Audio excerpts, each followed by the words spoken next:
नमस्कार. निर्मला सीतारामन यांचा 9वा सलग अर्थसंकल्प आज सादर झाला. ऐतिहासिक दृष्ट्या महत्त्वाची घटना, कारण सलग 9 वर्ष केंद्रीय अर्थसंकल्प सादर करणं ही काही सोपी गोष्ट नाही आहे, आणि ती सादर करण्याची संधी पंतप्रधानांनी त्यांना देणं हे अर्थातच त्यांच्या दृष्टीनं महत्त्वाचं आहे. आणि एकंदर हा जो आर्थिक मार्ग या सरकारने जो निवडलेला आहे तो बघता सातत्य राहणं हे गरजेचं होतं, आणि त्यासाठी सलग 9वा अर्थसंकल्प ही खूप महत्त्वाची बाब ठरते. या 9च्या 9 अर्थसंकल्पांमध्ये एक समान धागा आहे, तो म्हणजे ज्याला वित्तीय तूट म्हणतात, फिस्कल डेफिसिट.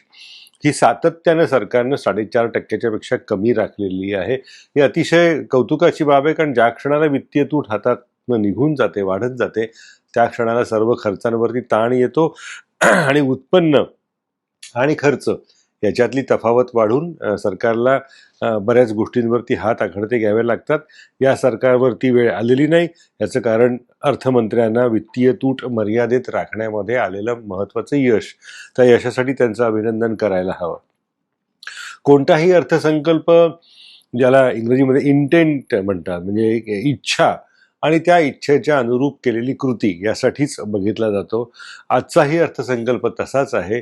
काही त्यांनी ज्या इच्छा व्यक्त केलेल्या आहेत त्या अत्यंत महत्त्वाच्या, देशाच्या भवितव्यासाठी अतिशय दूरगामी, आणि ज्याला एक पायंडा पडू शकतो अशा स्वरूपाच्या काही इच्छा व्यक्त केलेल्या आहेत. त्या खूप महत्त्वाच्या आहेत. आपण त्याचा फक्त एक उल्लेख करून घ्यायला हवा, समजून घ्यायला हव्यात. उदाहरणार्थ सूक्ष्म जैवशास्त्रासंदर्भात 10,000 कोटीची गुंतवणूक केली जाते. अत्यंत महत्त्वाची घटना, कारण आता याच्या पुढच्या काळातल्या ज्या काही जीवशास्त्रीय घडामोडी घडतील या सूक्ष्म जीवशास्त्रामध्ये, म्हणजे मायक्रोबायोलॉजीमध्ये घडणार आहेत. ही अतिशय महत्त्वाची निर्णयाची प्रक्रिया केंद्र सरकारने सुरू केली या अर्थसंकल्पामध्ये. दुसरा तसाच मुद्दा आहे सेमीकंडक्टर मिशन. हे हार्डवेअर ज्याला म्हणतात संगणकाचं, त्याच्यासाठी महत्त्वाचे असतात. त्याची उपलब्धता ही हार्डवेअरसाठी महत्त्वाची असते, आणि त्यामुळे माहिती तंत्रज्ञान क्षेत्राला एक स्थिरता प्राप्त होत असते. कारण सेमीकंडक्टरची जर एका अर्थाने एकेका देशाची त्याच्यावरती मालकी तयार झाली तर जगाची बाजारपेठ विस्कटू शकते. मध्यंतरी काही अनुभव तसे घेतले, त्यामुळे हा निर्णय सुद्धा महत्त्वाचा. तिसरा मुद्दा आहे जी दुर्मिळ संयुग असतात, रेअर अर्थ, म्हणजे टायटेनियम असेल, लिकॅडिमियम असेल, ती वेगवेगळी असतात. ती अतिशय छोट्या प्रमाणावर पृथ्वीच्या गर्भामध्ये उपलब्ध असतात, आणि पण त्यांची उपयुक्तता अत्यंत नाजूक आणि अतिशय महत्त्वाच्या क्रियाप्रक्रियांमध्ये निर्णायक ठरत असते. त्याच्यासाठी एक मोहीम सरकार हाती घेणार आहे. ही पण महत्त्वाची बाब आहे, कारण चीन या देशामध्ये, व्हेनेझुएला आहे, चीन आहे, ही दुर्मिळ संयुग मोठ्या प्रमाणावरती आहेत. आणि चीननी गेल्या वर्षी त्यांच्यावरती विक्रीवरती मर्यादा आणल्यामुळे जगाच्या अर्थव्यवस्थेला मोठा फटका बसला. परत ती वेळ येऊ नये म्हणून आपण हा उपाययोजना करतोय. चौथा एक अतिशय चांगला मुद्दा तो आहे क्रीडा क्षेत्रातल्या साधन सामग्रीसाठी भारतात उत्पादन केंद्र विकसित करण्याचा. अत्यंत महत्त्वाचा मुद्दा आहे. याचं कारण असं की क्रीडा क्षेत्रातली साधन सामग्री ही एका अर्थाने छानछौकीची वाटत असली तरी ती उत्पादन प्रक्रियेमध्ये महत्त्वाची असते, एक मोठी बाजारपेठ असते. त्यामुळे ती विकसित व्हायला मदत होईल. त्याबरोबरीनं उद्योगाच्या संदर्भातले 2 महत्त्वाचे निर्णय आहेत, त्याचा उल्लेख करायला हवा. एक अर्थातच आत्ताच्या ज्या काही औद्योगिक आस्थापना आहेत, इंडस्ट्रियल सिटीज आहेत, टाउनशिप्स आहेत, त्यातल्या 200 महत्त्वाच्या देशभरातल्या औद्योगिक आस्थापनांना निवडून त्याच्या विकासासाठी प्रयत्न केले जाणार आहेत. हे खूप महत्त्वाचं आहे, कारण याचं कारण असं की जगाचा औद्योगिक प्रगतीचा इतिहास हा लहान उद्योगांच्या प्रगतीचा इतिहास आहे. आणि लहान उद्योग जसजसे मोठे होत जातात, अगदी आत्ताचे जे प्रचंड बडे ब्रँड ज्याला आपण म्हणतो आंतरराष्ट्रीय स्तरावरचे, हे मूलतः छोटे उद्योग म्हणून सुरुवात झाली आणि मग त्यांची वाढ झाली. त्यामुळे पहिला निर्णय जितका महत्त्वाचा या संदर्भातला, त्याच अनुषंगाने पुढचा निर्णयही तितकाच महत्त्वाचा आहे. तो आहे सूक्ष्म आणि मध्यम आणि लघु उद्योग क्षेत्रातल्या मधले उद्याचे विजेते सोडण्याचा, त्यांनी champions of the MSME sector असं असं म्हटलेलं आहे. म्हणजे हे उद्याचे बडे उद्योजक होऊ शकतात, त्यांना निवडून त्या क्षेत्रामध्ये प्रशिक्षण देऊन किंवा त्यांची बाजारपेठ विकसित करून. लघुउद्योग क्षेत्राला सगळ्यात मोठं आव्हान कुठलं असतं? ते निधीचं असतं, बाजारपेठेच्या विस्ताराचं असतं आणि गुंतवणुकीचं असतं. मोठे गुंतवणूकदार तयार नसतात. या अडचणींचा विचार करून त्यासाठी 10,000 कोटी रुपयांचा एक उद्योग निधी यासाठी निवडला जाणार आहे. ही अतिशय महत्त्वाची घडामोड आहे अर्थसंकल्पातली. त्यासाठी सरकारचं अभिनंदन करायला हवं. हा उद्योग आणि तंत्रज्ञान या विषयाचा भाग झाला. मग आपण येतो वित्तीय क्षेत्राकडे. आता वित्तीय क्षेत्रातले आजार काय हे या देशामध्ये गेली जवळपास 50 वर्ष चर्चेलं जात आहे.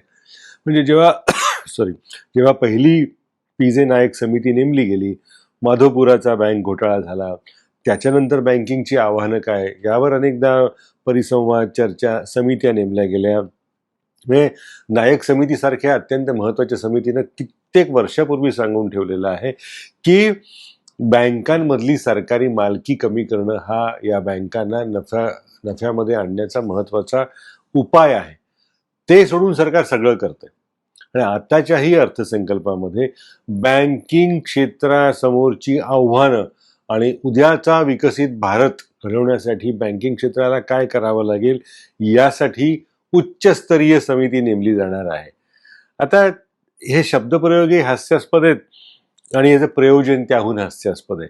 आता अर्थमंत्री वार्षिक अर्थसंकल्पामध्ये जेव्हा एखादी घोषणा करतात ती काय निम्नस्तरीय समिती नेमतोय असं म्हणणारच नाही आहेत.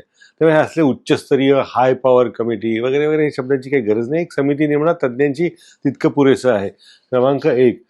क्रमांक 2, हा मुद्दा महत्त्वाचा अशासाठी की एखाद्याला एखादा गंभीर आजार झाला तर तो एक सेकंड ओपिनियन घेतो.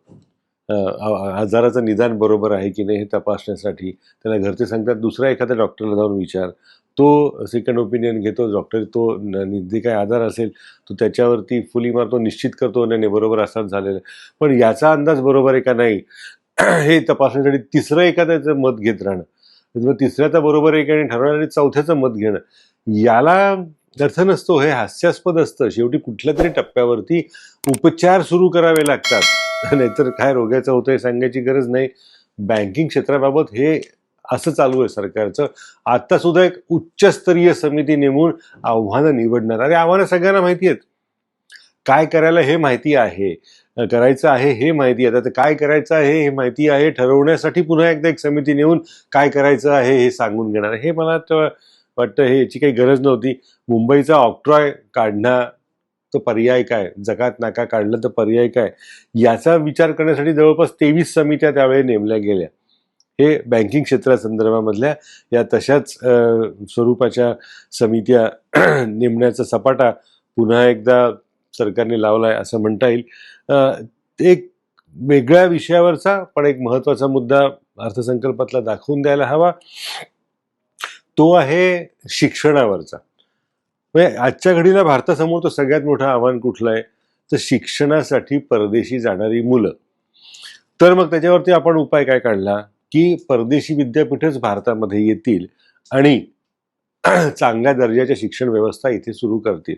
महाराष्ट्रामध्ये तसा प्रयोग होतोय. नवी मुंबईजवळ एक शिक्षण शहर बसवलं जाणार आहे. अशा स्वरूपाच्या शिक्षण शहरांची घोषणा अर्थसंकल्पात केली गेलेली आहे. स्वागत आहे, कौतुकच आहे, महत्वाचंच आहे, त्याचं करायलाच हवं. पण त्याच वेळेला परदेशी शिकायला जाणाऱ्या विद्यार्थ्यांसाठी अधिक आर्थिक अनुदानं पण दिलेली आहेत किंवा कर्ज स्वस्त होईल असे प्रयत्न केलेले आहेत. हा विरोधाभास नाही का? म्हणजे एका बाजूला परदेशी जाणारी विद्यार्थी कमी करायची प्रयत्नांची दिशा तशी आहे असं सांगितलं जातंय. परदेशी विद्यापीठांना तिथे यावं यासाठी उत्तेजन दिलं जातंय. त्याच वेळेला परदेशी जाणाऱ्या शिकणाऱ्या विद्यार्थ्यांसाठी सुद्धा आपण अधिकाधिक सवलती देतोय. हे मला वाटतं हा विरोधाभास टाळता आला असता तर बरं झालं असतं. बाकी पर्यटनाला उत्तेजन देण्यासाठी प्रयत्न आहेत. साहसी खेळांना उत्तेजन देण्यासाठी प्रयत्न आहेत. आयकराच्या पातळीवरती काही फार महत्त्वाचं घडलेलं आहे असं नाही. अर्थव्यवस्थेला चालना देता यावी यासाठी भांडवली गुंतवणूक मोठ्या प्रमाणावर करण्याचा सरकारचा प्रयत्न आहे. चांगला आहे, स्तुत्य आहे. पण प्रश्न असा आहे की सरकार स्वतःच्या खर्चाने या देशाची प्रगती करू शकत नाही. कुठल्या तरी टप्प्यावर खाजगी गुंतवणुकीला चालना मिळेल असे प्रयत्न करावे लागतात. आजच्या घडीला म्हणजे आज हा अर्थसंकल्प सादर होत असताना एक सहज लक्षात येणारी गोष्ट म्हणजे या सरकारने जेव्हा 2014 साली सत्तेची सूत्र हाती घेतली त्यावेळेला या कॅपेक्ससाठी म्हणजे भांडवली गुंतवणुकीवर सरकारकडनं होणारा खर्च हा 2 लाख कोटी रुपये होता. आजच्या अर्थसंकल्पामध्ये हा खर्च जवळपास 12.5 लाख कोटी रुपये आहे, ज्याला भांडवली गुंतवणूक कॅपेक्स एक्सपेंडिचर ज्याला म्हणतात असं. आता याचे 2 अर्थ निघतात. एक अर्थ अर्थातच सरकारची ऐपत वाढली आणि सरकार भांडवली गुंतवणुकीवर खर्च करत आहे, चांगलाच मुद्दा आहे हा. पण त्याचवेळी दुसरा अर्थ असा की सरकारलाच खर्च करावा लागतोय, खाजगी गुंतवणूकदार तितकी गुंतवणूक भारतामध्ये करत नाहीयेत. या दुसऱ्या मुद्द्याचा पण सरकारने विचार करायला हवा.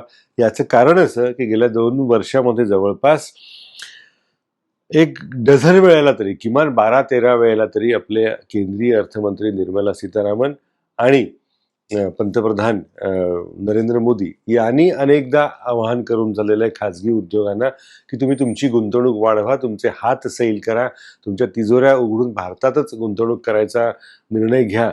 त्या प्रयत्नांना यश येताना दिसत नाही. आता ते उद्योगपतींचं सरकारवरचं किंवा इथल्या नियम कानूनवरचं त्याबाबतचं अपयश, समजुतीचं अपयश का अविश्वास, हा ज्याचा त्याचा निर्णय प्रत्येकाने आपापल्या मजदुराप्रमाणे आणि राजकीय कलाप्रमाणे घ्यावा. पण आता सुद्धा सरकारच्या स्वतःच्याच खर्चावरती भर दिसतोय. त्याच वेळेला आवर्जून नमूद करावी अशी बाब दिसली या अर्थसंकल्पामध्ये ती म्हणजे बऱ्याच कालावधीनंतर संरक्षणावरचा अर्थसंकल्प वाढलेला आहे. जवळपास 2.5 लाख कोटी रुपये केवळ लष्कर आणि हवाई दल आणि नौदल यासाठी उपलब्ध होतील. खर्चाची तरतूद मोठ्या प्रमाणावर केलेली आहे, पण ही रक्कम महत्त्वाची का, तर ही प्रत्यक्ष संरक्षण दलाला मिळेल. बाकीचा जो काही खर्च आहे तो पगार, वेतन, निवृत्ती वेतन याच्यातच खर्च होत असतो. त्यामुळे ही एकंदर अर्थव्यवस्थेची हे जे काही महत्त्वाचे मुद्दे आज अर्थव्यवस्थेचे अर्थसंकल्पामध्ये दिसले त्याची ओळख आपल्याला या मुद्द्यांवरनं होईल. ह्या सगळ्या मुद्द्यांच्या अनुषंगानं जर एक समारोप करायचा झाला तर चित्र तर दिसतंय असं की उद्देश खूप चांगला आहे, विचार खूप लांबचा आहे आणि त्या अनुषंगानं प्रगतीची जी कल्पना मांडली गेलेली आहे ती निश्चितच स्वागतार्ह आहे. पण सदिच्छा, सद्विचार हे जोपर्यंत सद्वर्तनात त्याचं रूपांतर होत नाही तोपर्यंत या इच्छेचं फलित आपल्याला यशामध्ये दिसत नाही. त्यामुळे या ज्या काही इच्छा, आकांक्षा, प्रेरणा, अपेक्षा सरकारनं जनतेकडून व्यक्त केल्या, जनतेसाठी व्यक्त केलेल्या आहेत आणि जनतेला आम्ही करू असं म्हटलेलं आहे, त्या रूपांतरित कसं करणार आणि त्या रूपांतरित होताना दिसणं हे मला असं वाटतं की कोणत्याही अर्थसंकल्पाचं महत्त्वाचं वैशिष्ट्य असतं. कारण दरवर्षी सादर होणारा अर्थसंकल्प काही नवीन नवीन संकल्पना घेऊन जन्माला येत असतो आणि गेल्या संकल्पनांचं झालं काय हा प्रश्न अशा वेळेला या अर्थसंकल्पाचा समारोप करताना महत्त्वाचा ठरतो. त्यातले 2 मुद्दे फक्त सांगतो, अनेक मुद्द्यांवरती बोलता येईल, 2 मुद्दे महत्त्वाचे सांगतो. गेल्या अर्थसंकल्पामध्ये म्हणजे भाषणामध्ये अर्थमंत्र्यांच्या आम्ही वर्षभरामध्ये 78.50 लाख नोकऱ्या दरवर्षी तयार करू असं आश्वासन दिलं गेलेलं होतं. त्यातल्या किती नोकऱ्या जन्माला प्रत्यक्षात आल्या, आकाराला आल्या याचा तपशील दिला जाणं गरजेचं होतं. तो मिळतोय या अर्थसंकल्पातनं असं म्हणता येत नाही. मुद्दा क्रमांक 1 आणि मुद्दा क्रमांक 2, खाजगी उद्योगांना या वेगवेगळ्या वर्गवारीतनं तरुणांच्या रोजगाराची व्यवस्था करता यावी यासाठी एक सरकारनं मोठी योजना गेल्या वर्षी जाहीर केली. 5,000 रुपये काय असेल, 10,000 रुपये काय असेल, पण त्यांना काही ना काही रोजगार या खाजगी कंपन्यांनी द्यावेत आणि त्या खाजगी कंपन्यांना त्यामुळे होणारा अतिरिक्त खर्च सरकार आपल्या खर्चातनं भरून देणार होतं. त्या योजनेचं झालं काय याबाबतचाही उल्लेख या आजच्या अर्थसंकल्पामध्ये सापडत नाहीये. हे मला असं वाटतं एक मोठं वैगुण्य दिसतं, कारण मराठीमध्ये एक छान म्हण आहे, पुढचं पाठ आणि मागचं सपाट. तसं अर्थसंकल्पाच्या बाबत होऊ नये. गेल्या वेळच्या योजनांचं यशापयश जर सादर केलं असतं तर आताच्या योजनांच्या यशापयशाविषयी अपेक्षा किती बाळगायच्या आणि किती नाही बाळगायच्या हे समजून घेता येईल.